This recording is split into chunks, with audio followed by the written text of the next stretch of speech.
Hello, in this video I'm gonna show you how to adjust ADS fire behavior in Call of Duty Warzone Mobile.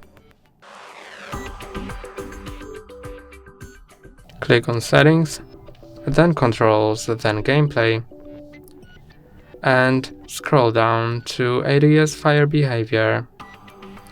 It is here. You can set it to off, on, or custom, and when you set it to custom, you can adjust all of these settings, such as assault rifles, SMGs, LMGs, shotguns, etc.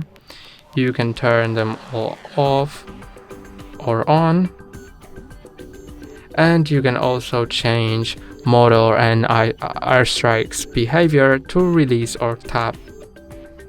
I'm gonna set ADS fire behavior to on.